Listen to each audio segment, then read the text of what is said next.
Assalamualaikum warahmatullahi wabarakatuh. Halo semuanya, kembali lagi bersama saya Siska Windari. Nah, pada kali ini kita akan membahas tentang penelitian kuantitatif. Untuk mengetahui lebih lanjut, yuk simak videonya. Nah, sebelum lebih jauh lagi, untuk itu kita harus tahu pengertian dari kuantitatif. Nah, apa sih pengertiannya? Kuantitatif adalah kata sifat yang berarti berdasarkan jumlah atau banyaknya, atau sesuatu yang dapat diukur.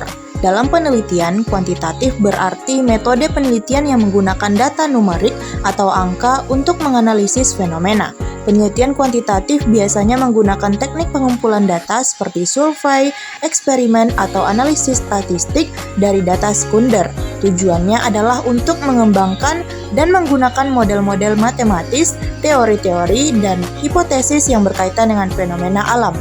Lalu, kapan sih digunakan penelitian kuantitatif tersebut?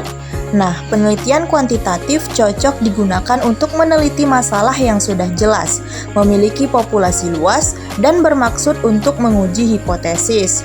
Contohnya seperti judul pengaruh aplikasi TikTok terhadap minat belanja masyarakat Jakarta.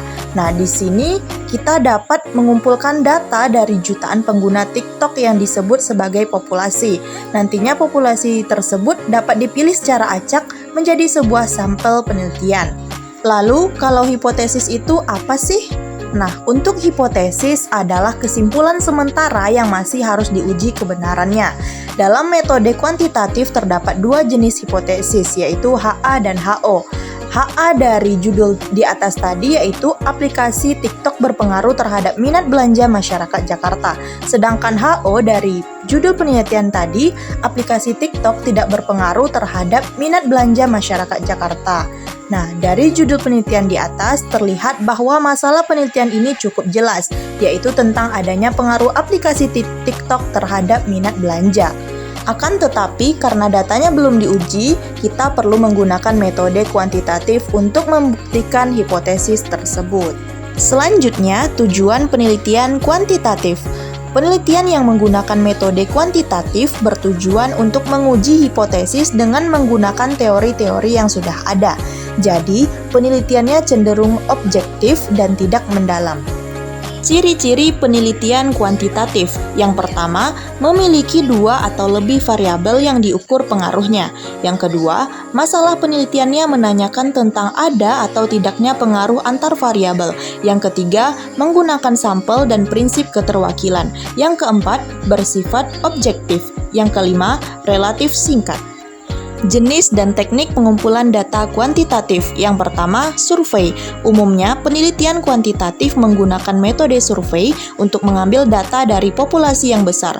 Survei dilakukan dengan membagikan daftar pertanyaan dalam bentuk kuesioner kepada para responden. Yang kedua, eksperimen dan analisis isi. Selain survei, terdapat pula jenis metode eksperimen dan analisis isi. Eksperimen adalah penelitian untuk mencari pengaruh antar variabel dalam kondisi yang terkontrol, sedangkan analisis isi bertujuan untuk melihat isi pesan dalam kategori tertentu. Yang ketiga, kuesioner. Kuesioner merupakan salah satu teknik pengumpulan data atau yang disebut sebagai instrumen penelitian kuantitatif. Lalu, apa saja sih kelebihan dari metode kuantitatif? Yang pertama yaitu hemat waktu, biaya, dan tenaga. Peneliti bisa memperoleh informasi dari banyak responden sekaligus dengan menggunakan kuesioner yang disebarkan via internet. Peneliti tidak perlu mewawancarai atau mendatangi tempat tinggal responden. Yang kedua, yaitu hasil akurat. Informasi atau data yang diperoleh akan diolah dengan menggunakan aplikasi statistik SPSS, sehingga hasilnya lebih valid dan reliable, tanpa melibatkan opini pribadi peneliti. Selain mempunyai kelebihan, pasti juga mempunyai kekurangan. Nah, apa saja sih kekurangan dari metode kuantitatif? Yang pertama yaitu memerlukan populasi besar. Supaya hasil penelitian akurat, peneliti membutuhkan ukuran sampel minimal 30 responden. Populasi yang terlalu sedikit akan membuat hasil penelitian menjadi bias dan kurang objektif. Yang kedua, Jawaban responden tidak mendalam dan detail. Peneliti sudah menyiapkan opsi jawaban yang bisa dipilih responden pada kuesioner sehingga informasi yang diperoleh cenderung singkat dan tidak mendalam. Baik, mungkin hanya itu yang dapat saya sampaikan. Terima kasih telah menonton hingga akhir. See you the next video. Assalamualaikum warahmatullahi wabarakatuh. Dadah!